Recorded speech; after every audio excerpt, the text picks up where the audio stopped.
Sa patuloy na pagtataguyod ng maayos at tahimik na pagbabalik eskwela, hatid ng mga kapulisan, katuwang ang ibang ahensya, matagumpay na naisagawa ang Balik Eskwela Joint Community Outreach Program sa Basista, Pangasinan.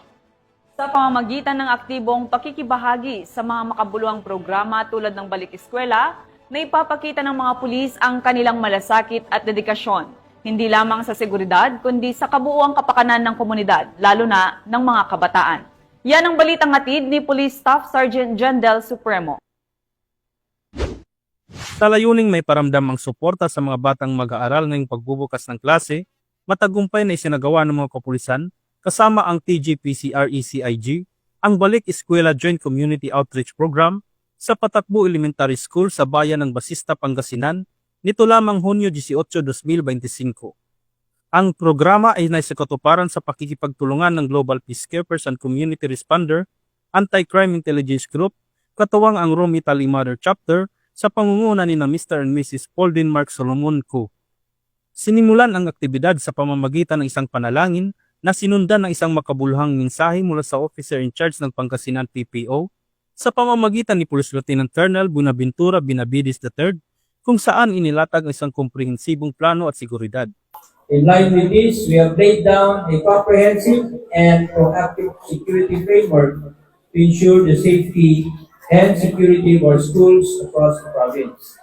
In support of the Chief PNP School for prompt police response in action, we have strengthened our coordination mechanisms to make sure that any incident, big or small, will be responded swiftly, professionally, and with compassion. Nagbigay rin ng mensahe ang GPCRECIG Commander ng Pangasinan Chapter na si Louie Turalba Torres. Ito po yung unang-una kong napili na school. Sabi ni Ma'am Daisy, founding president sa Italy, sabi niya sa akin, maghanap ka ng school na pwede natin tulungan, bigyan ng mga school supplies.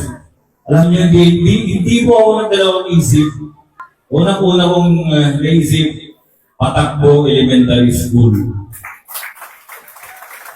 Matapos ang mga mensahe, isinagawa ang presentation of certificates bilang pagkilala sa mga katuwang sa programa.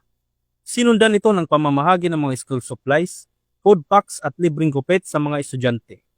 Taus-puso namang nagpapasalamat ang National Commanding Chairman ng GPCRECIG upang may sakatuparan ng programang ito.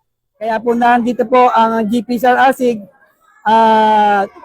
nagkakandak ng iba't ibang lugar po sa probinsya bilang maipahatid po namin sa kanila ang tulong para sa mga estudyante. So mabuhay po ang GPCRECIG at ang PNP. Andito po kami katuwang ng ating PNP, ang GPCRECIG. Maraming salamat po sa inyo. Ang ganitong uri ng inisyatiba ay patunay at patuloy na pag-abot ng serbisyo ng PNP at mga katuwang nito, hindi lamang sa usapin ng seguridad, kundi pati na rin sa paghubog at pagtulong sa kinabukasan ng mga kabataan. Mula dito sa Ilocos Region, ako ang inyong PNN correspondent, Police Staff Sergeant Jandel Supremo, alagad ng batas, tagataguyod ng balitang pulis.